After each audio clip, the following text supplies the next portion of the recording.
Bonsoir à tous, bienvenue sur C8. Je suis ravie de vous retrouver pour une nouvelle édition de Voyage au bout de la nuit. Cette nuit, ce soir, c'est avec George Sand que nous allons partir en voyage. En effet, je vais avoir le plaisir de terminer la lecture de Elle et lui, un ouvrage qui relate plus ou moins apparemment l'histoire d'amour d'entre George Sand et Alfred de Musset. Nous en sommes à la fin, donc.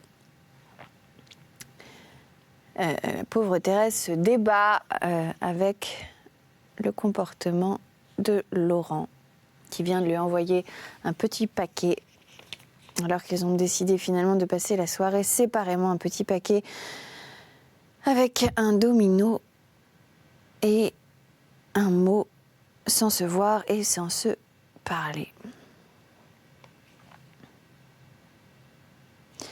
Elle se rappela le domino que Laurent venait de lui envoyer et sur lequel elle avait pourtant à peine jeté les yeux.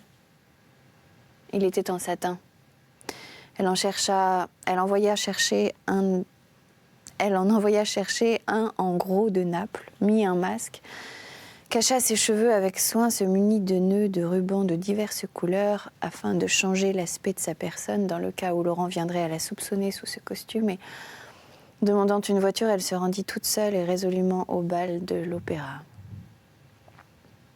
Elle n'y avait jamais mis les pieds. Le masque lui semblait une chose insupportable, étouffante. Elle n'avait jamais essayé de contrefaire sa voix et ne voulait être devinée de personne.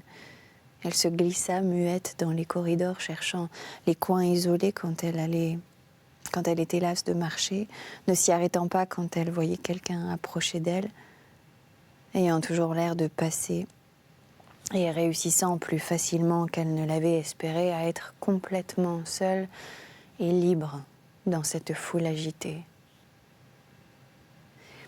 C'était l'époque où l'on ne dansait pas au bal de l'opéra et où le seul déguisement admis était le domino noir. C'était donc une cohue sombre et grave en apparence, occupée peut-être d'intrigues aussi peu morales que les bacchanales des autres réunions de ce genre, mais d'un aspect imposant, vu de haut, dans son ensemble. Puis tout à coup, d'heure en heure, un bruyant orchestre jouait des quadrilles effrénées, comme si l'administration, luttant contre la police, eût voulu entraîner la foule à enfreindre sa défense. Mais personne ne paraissait y songer. La noire fourmilière continuait à marcher lentement et à chuchoter au milieu de ce vacarme qui se terminait par un coup de pistolet final étrange, fantastique, qui semblait impuissant à dissiper la vision de cette fête lugubre. Pendant quelques instants, Thérèse fut frappée de ce spectacle au point d'oublier où elle était et de se croire dans le monde des rêves tristes. Elle cherchait Laurent et ne le trouvait pas. Elle se hasarda dans le foyer où se tenaient sans masque et sans déguisement les hommes connus de tout Paris, et quand elle en eut fait le tour, elle allait se retirer lorsqu'elle entendit prononcer son nom dans un coin. Elle se retourna et vit l'homme qu'elle avait tant aimé assis entre deux filles masquées dont la voix et l'accent avaient ce je ne sais quoi de mou et d'aigre tout ensemble qui révèle la fatigue des sens et l'amertume de l'esprit. « Eh bien, disait l'une d'elles, tu l'as donc enfin abandonnée, ta fameuse Thérèse ? Il paraît qu'elle t'a trompé là-bas en Italie et que tu ne voulais pas le croire. » Il a commencé à s'en douter, reprit l'autre, le jour où il a réussi à chasser le rival amoureux. Thérèse fut mortellement blessée de voir le douloureux roman de sa vie livré à de pareilles interprétations. Mais plus encore de voir Laurent sourire, répondre à ses filles qu'elle ne savait pas ce qu'elles disaient, et leur parler d'autre chose, sans indignation, comme sans mémoire ou sans souci de ce qu'ils venaient d'entendre. Thérèse n'eût jamais cru qu'il n'était pas même son ami. Elle en était sûre maintenant. Elle resta, elle écouta encore. Elle sentait une sueur glacée coller son masque à sa figure. Cependant, Laurent ne disait à ses filles rien qui ne pût être entendu de tout le monde. Il babillait, s'amusait de leur caquet et y répondait en homme de bonne compagnie.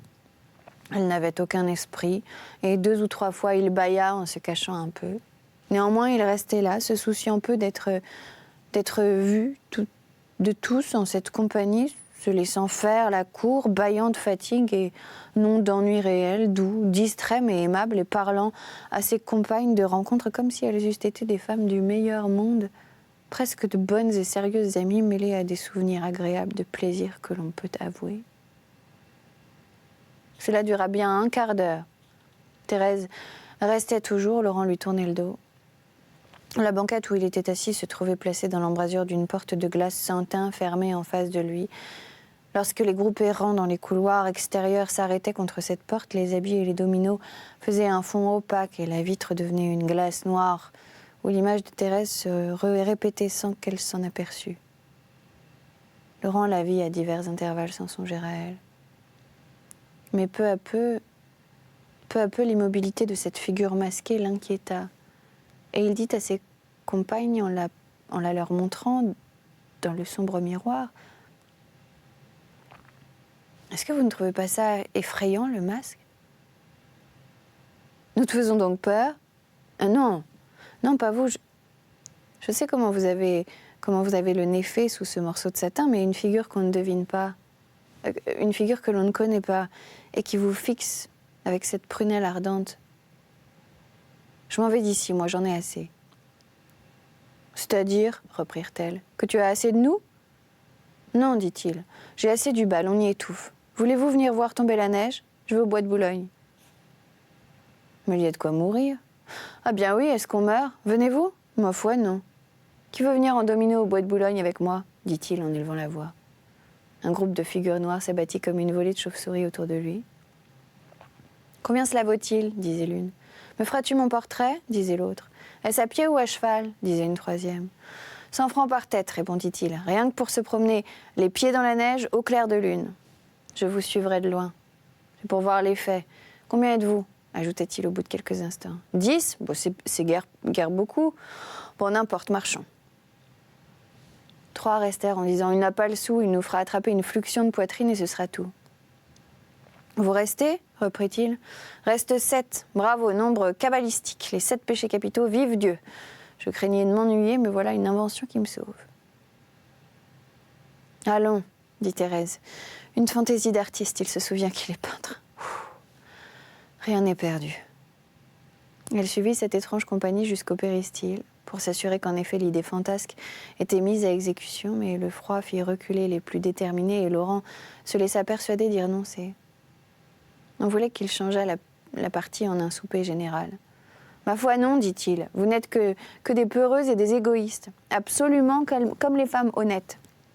Je vais dans la bonne compagnie, tant pis pour vous. » Mais elles le emmenèrent dans le foyer, et il s'y établit entre lui, d'autres jeunes gens de ses amis et une troupe d'effrontés, une causerie si vive, avec de si beaux projets que Thérèse, vaincue par le dégoût, se retira en se disant qu'il était trop tard. Laurent aimait le vice. Elle ne pouvait plus rien pour lui. Laurent aimait-il en effet le vice ? Non, l'esclave n'aime pas le joug et le fouet. Mais quand il est esclave par sa faute, quand il s'est laissé prendre sa liberté, faute d'un jour de courage ou de prudence, il s'habitue au servage et à toutes ses douleurs. Et il justifie ce mot profond de l'Antiquité que quand Jupiter réduit un homme en cet état, il lui ôte la moitié de son âme. Quand l'esclavage du corps était le fruit terrible de la victoire, le ciel agissait ainsi par pitié pour le vaincu. Mais quand c'est l'âme qui subit l'étreinte funeste de la débauche, le châtiment est là tout entier. Désormais, Laurent le méritait, ce châtiment. Il avait pu se racheter, Thérèse y avait risqué elle aussi la moitié de son âme. Il n'en avait pas profité. Comme elle remontait en voiture pour rentrer chez elle, un homme éperdu s'élança à ses côtés. C'était Laurent. Il l'avait reconnu au moment où elle quittait le foyer. Un geste d'horreur involontaire dont elle n'avait pas eu conscience. « Thérèse, lui dit-il, rentrons dans ce bal. Je veux dire à tous ces hommes, vous êtes des brutes. À toutes ces femmes, vous êtes des infâmes. Je veux crier ton nom sacré à cette foule d'imbéciles. Me rouler à tes pieds et mordre la poussière en appelant sur moi tous les mépris, toutes les insultes, toutes les hontes. Je veux faire ma confession à haute voix, dans cette mascarade immense, comme les premiers chrétiens la faisaient dans les temples païens, purifiés tout à coup par les larmes de la pénitence et lavés par le sang des martyrs. » Cette exaltation dura jusqu'à ce que Thérèse le ramenait à sa porte. Elle ne comprenait plus du tout pourquoi et comment cet homme, si peu enivré, si maître de lui-même, si agréablement discoureur au milieu des filles du bal masqué, redevenait passionné jusqu'à l'extravagance aussitôt qu'elle lui apparaissait. « C'est moi qui vous rends fou », lui dit-elle. « Tout à l'heure, on vous parlait de moi comme d'une misérable, et cela même ne vous réveillait pas. Je suis devenue pour vous comme un spectre vengeur. Ce n'était pas là ce que je voulais. Quittons-nous donc, oui, quittons-nous, puisque je ne peux plus vous faire que du mal. » 14. Ils se revirent pourtant le lendemain. Il la supplia de lui donner une dernière journée de causerie fraternelle et de promenade bourgeoise, amicale, tranquille. Ils allèrent ensemble au jardin des plantes, s'assirent sous le grand cèdre et montèrent le labyrinthe. Il faisait doux, plus de traces de neige, un soleil pâle perçait à travers les nuages lilas. Les bourgeons des plantes étaient déjà gonflés de sève. Laurent était poète, rien que poète et artiste contemplatif ce jour-là. Un calme profond, inouï, pas de remords, pas de désir ni d'espérance, de la gaieté ingénue encore par moments. Pour Thérèse, qui l'observait avec étonnement, c'était à ne pas croire que tout fût brisé entre eux. L'orage revint effroyable le lendemain, sans cause, sans prétexte, et absolument comme il se forme dans le ciel d'été par la seule raison qu'il a fait beau la veille. Puis, de jour en jour, tout s'obscurcit, et ce fut comme une fin du monde, comme de continuels éclats de foudre au sein des ténèbres. Une nuit, il entra chez elle fort tard, dans un état d'égarement complet, sans savoir où il était, sans lui dire un mot, il se laissa tomber endormi sur le sofa du salon. Thérèse passa dans son atelier et pria Dieu avec ardeur et désespoir de la soustraire à ce supplice. Elle était découragée. La mesure était comble. Elle pleura et pria toute la nuit. Le jour paraissait lorsqu'elle entendit sonner à sa porte. Catherine dormait et Thérèse crut que quelques passants attardés se trompaient de domicile. On sonna encore, on sonna 3 fois. Thérèse alla regarder par la lucarne de l'escalier qui donnait au-dessus de la porte d'entrée. Elle vit un enfant de 10 à 12 ans dont les vêtements annonçaient l'aisance, dont la figure levée vers elle lui parut angélique. « Qu'est-ce donc, mon petit ami ?» lui dit-elle. « Êtes-vous égaré dans le quartier ?»« Non, » répondit-il. « On m'a amené ici, je cherche une dame qui s'appelle Mademoiselle Jacques. » Thérèse descendit, ouvrit à l'enfant, et le regarda avec une émotion extraordinaire. Il lui semblait qu'elle l'avait déjà vu ou qu'il ressemblait à quelqu'un qu'elle connaissait et dont elle ne pouvait retrouver le nom. L'enfant aussi paraissait troublé et indécis. Elle l'emmena dans le jardin pour le questionner, mais au lieu de répondre, « C'est donc vous, lui dit-il tout tremblant, qui êtes Mademoiselle Thérèse ? C'est moi, mon enfant, que me voulez-vous ? Que puis-je faire pour vous ? Il faut me prendre avec vous et me garder si vous voulez de moi. Mais qui êtes-vous donc ? Je suis le fils du comte de... » Thérèse retint un cri. De son premier mouvement, elle repoussa l'enfant.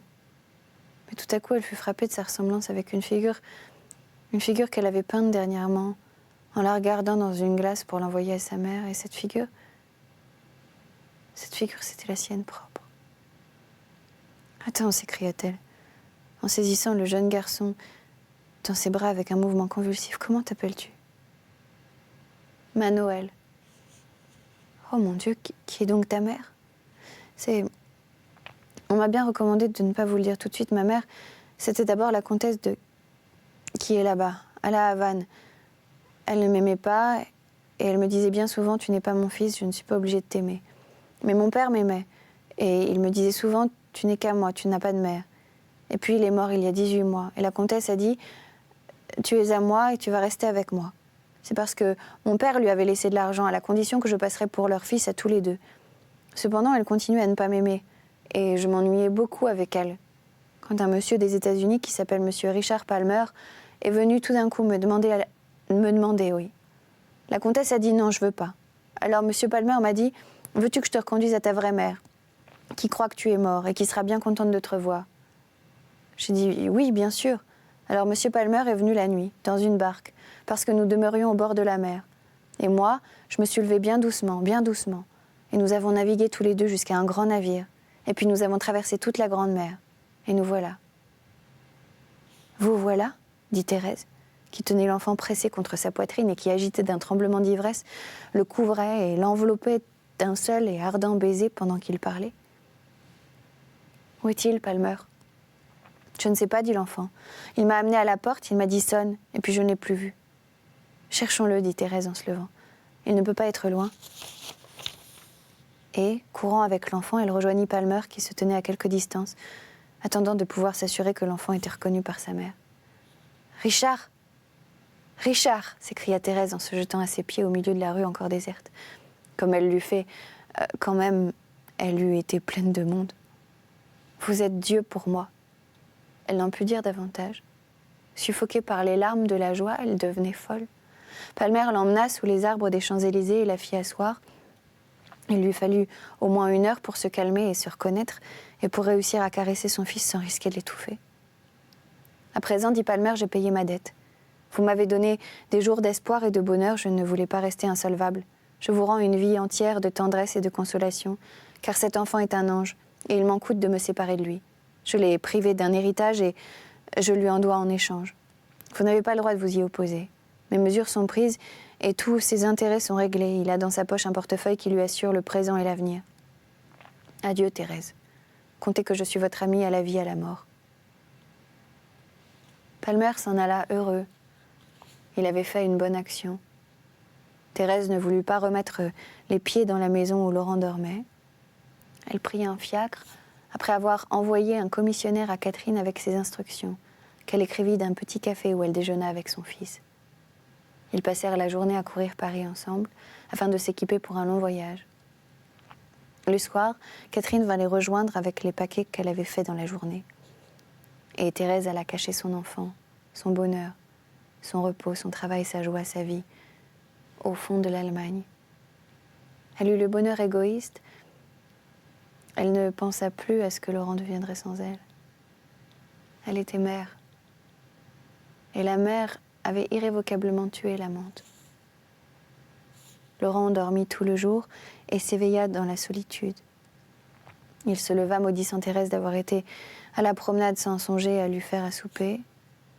Il s'étonna de ne pas trouver Catherine, donna la maison au diable et sortit.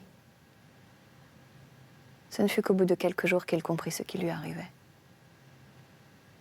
Quand il vit la maison de Thérèse sous-louée, les meubles emballés ou vendus, et qu'il attendit des semaines et des mois sans recevoir un mot d'elle, il n'eut plus d'espoir et ne songeait plus qu'à s'étourdir. Ce n'est qu'au bout d'1 an qu'il sut le moyen de faire parvenir une lettre à Thérèse. Il s'accusait de tout son malheur et demandait le retour de l'ancienne amitié.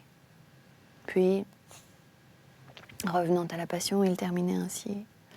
« Je sais bien que de toi je ne mérite pas même cela, car je t'ai maudite. Et dans mon désespoir de t'avoir perdue, je me suis efforcée de dénaturer ton caractère et ta conduite à mes propres yeux.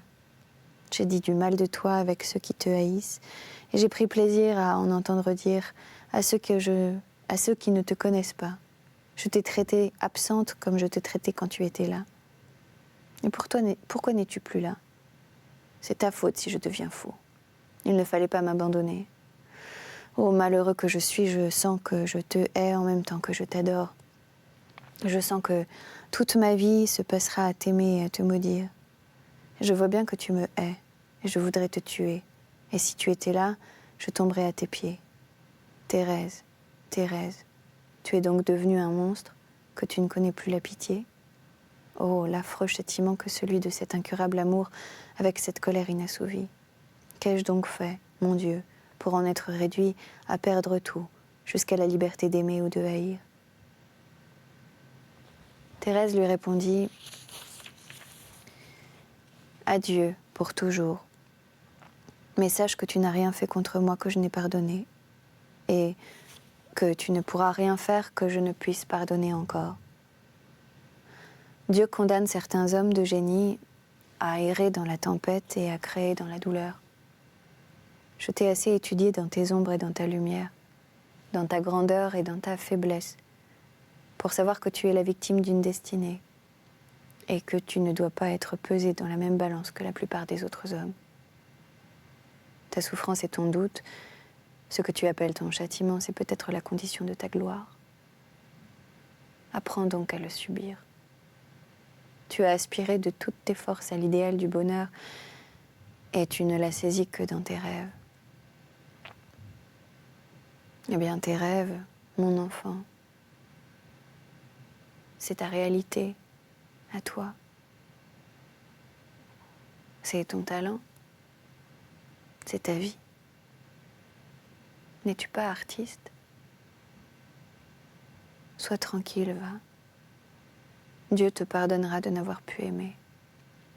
Il t'avait condamné à cette insatiable aspiration pour que ta jeunesse ne fût pas absorbée par une femme. Les femmes de l'avenir, celles qui contempleront ton œuvre de siècle en siècle. Voilà tes sœurs et tes amantes. Voilà, c'est là-dessus que nous allons nous arrêter. C'était donc Elle et lui de George Sand. Je suis ravie d'avoir passé ce moment avec vous. Vous pouvez nous retrouver sur les réseaux sociaux, #VBN. Et quant à moi, je vous dis à très bientôt sur notre chaîne pour de nouvelles aventures littéraires.